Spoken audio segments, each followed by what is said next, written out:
I had an episode. I don't know what it is. What happened when I was so sick when I was 700 pounds. But I woke up one morning and something bad had happened. I don't know what happened, but I woke up. My head was just splitting and pounding, and I was confused. I didn't know where I was. My right eye was droopy, you know, Mm. and I think I had a stroke, but they couldn't tell me because they couldn't put me in an MRI because I wouldn't fit. So they couldn't tell me if I had a stroke. But my Wow. right eyelid was droopy. My when I woke up, my oxygen saturation, because I think I stopped breathing. I think it caused a stroke Mm-hmm. or vice versa. But my oxygen saturation was like 67% when I woke up. And I was Oh, on oxygen, but I'd quit breathing wow. for a long time. And I was confused for hours. And I mean, it took me like 6+ hours before I could remotely kind of understand things a little bit better where I was. But Mm-hmm. for 5 months, I didn't have a stutter, but I couldn't recall words. I couldn't string sentences together because the word was in my head, but I couldn't get it out. I couldn't Right. grab the word, and that kept happening and happening and happening. And 5 months into carnivore, it got better within 3 weeks of carnivore, but 5 months into carnivore, it completely healed up. Like you can't shut me up now, you know. Right. And I couldn't. It was driving me insane because I would just sit here and and ah because I was reaching for this word, and it was Mm-hmm. so weird because I was very cognitively, aware of everything, and I knew the word was in my head, but I couldn't grab it. It was in there, but I couldn't get it out, and that happened. And I was really worried that that was never gonna heal, and Mm-hmm. that dang thing healed. They told me at the hospital. They said you probably had a stroke. You look like you had a stroke, but we really can't tell you because you're too big. You know, They couldn't and put you in reverse in the machine. no, they couldn't do. They even Just the that. yeah, yeah. Well, no, even the big one in Billings, Montana, they couldn't. They said I wouldn't fit in the bigger one, and so Wow. I was like, that's crazy. So they just said I wasn't a candidate, and they said basically they were telling me doesn't really matter anyhow because you're probably going to die of this heart congestive heart failure you got going on right Jeez. now. Is basically what they're saying, and they Wow. kept me there for 11 days, sent me home with oxygen, and basically said I needed to see all these specialists, and that's when I started carnivore. But all of it healed, all of it completely and totally healed. I And love that. why? How did my doctors not tell me how to get healed? Why did I have to go home, throw away the medications, not listen to anything that they've told me in the last 26 years about how to eat, and do the exact opposite? And that's what freed me. That's what healed me. That's what healed my body. It's like so maddening. And the first thing that makes me so angry was, I was in that prison of a body for 39 years, and that had me, I had massive depression and suicidal ideation for a long time, and that almost got me on a few occasions in my life. Mm-hmm. And that was gone within 3 weeks, completely and totally gone. And so was the anxiety was completely and totally gone. And since I started carnivore in the last 18 months now, almost 18 months, I've lost 3 friends to suicide. And I sit here and I think these people just needed meat. They Mm-hmm. just needed a new diet and they probably would have been saved, you know? And Yeah. instead they're all on antidepressants and they took their own lives, you know? That's so sad. Yeah, Wow. it's just we have to know we're under attack, you know? And one of my live streams the other day, somebody posted in there that literally that had gone to their cardiologist and she had reversed some serious heart problems and with carnivore, and she was telling her cardiologist about it, and her cardiologist, all he had to reply with was, meat's bad for the planet and the planet's overpopulated anyhow. And that was what he replied to her with. No That's joke. a cardiologist said that. Cardiologist told her that. Wow. That Yeah. proves No, that titles don't matter. nope. Not, and I was like, well, Boy, that's the kind of ideology you want in a, in a doctor that's got your life in their hands. You Ooh, know, yeah, maybe it healed you, but meat's bad for the planet, and we're overpopulated anyhow. So few people die. Yeah, you know, oh it's my insane. goodness. I pray to God I'm never on that man's operating table. Seriously, and it's like, well, this is what's happening, and not to get too political, but if you look at the colleges, it's no wonder that's the, this is what I really think now.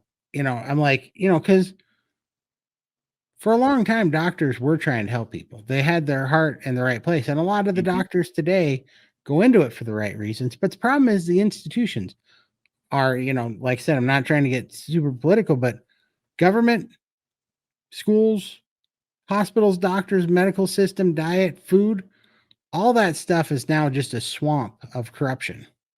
Oh yes. So you go into any of those places and you're just going to get affected. We cannot keep thinking we're going to change the system because the system needs to, we need to opt out of it and we need to go do our own thing and get healthy despite them, and then stop believing the fear mongering and giving them our money. And then they will die off, right?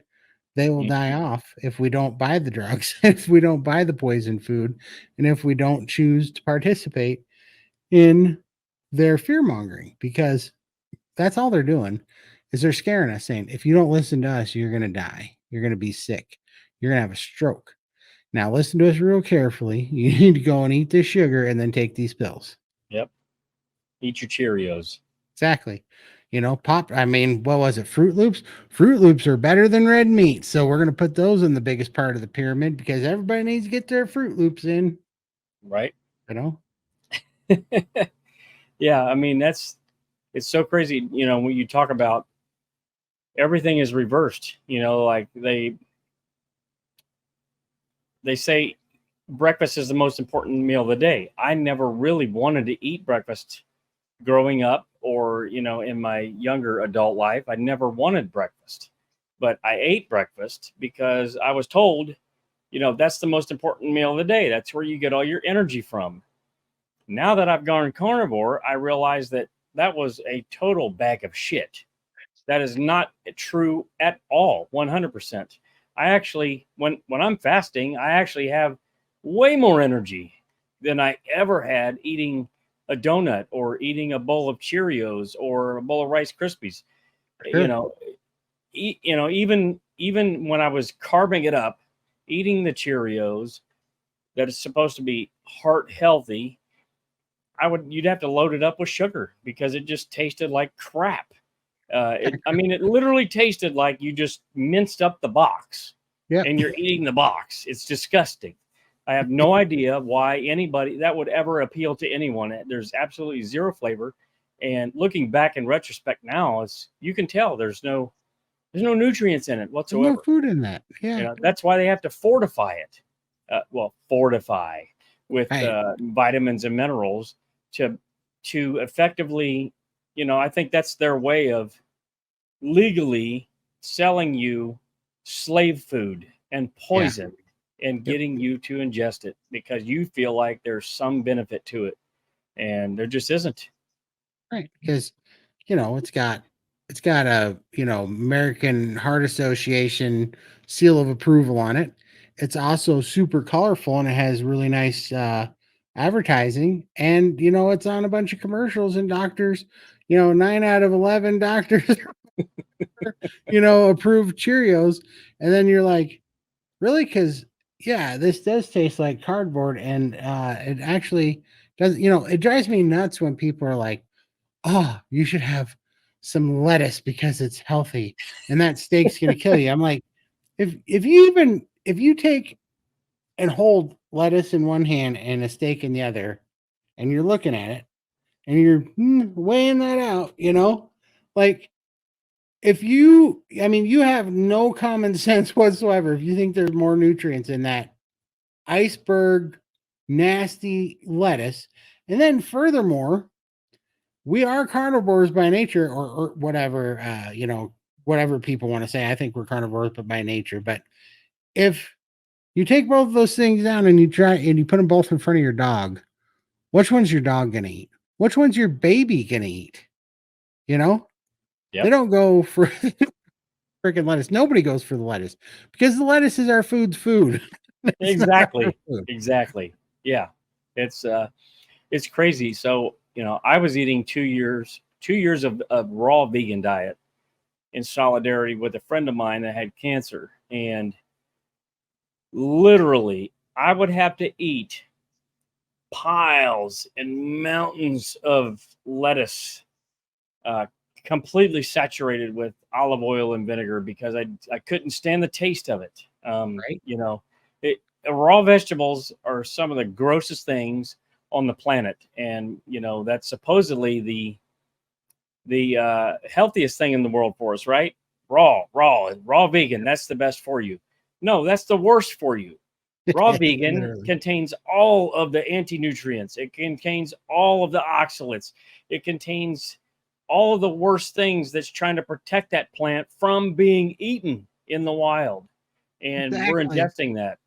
And because of that 2 years that I was on the vegan diet, when I started the carnivore diet and eliminated all of those plants, I started having oxalate dumping. All these oxalates that I was eating in these massive spinach smoothies that I would have because it's so good for you. I mean, the oxalate dumping that I had, it was somewhat painful, and it lasted for probably 5 months. And it started in my lower back, started coming up my back, and then it split at the shoulder blades in the back, and then came around over the top of my shoulders, and then combined back again in the front, and then went down to my navel, and then finally just disappeared. And it was not pleasant, and it made me wonder: is this carnivore diet the thing that I should be doing? But I'm so glad that I found Sally Norton's book, Toxic Superfoods, where she talks about oxalate and oxalate dumping, and that this is a possibility. Because without a shadow of a doubt, that's exactly what it was. And I'm glad I persevered and stuck through it because carnivore is the way. But Adam, how could that be when doctors will tell you that you're a heretic for saying such things because you're going to hurt people by letting them know that vegetables have oxalates in them, you know? Like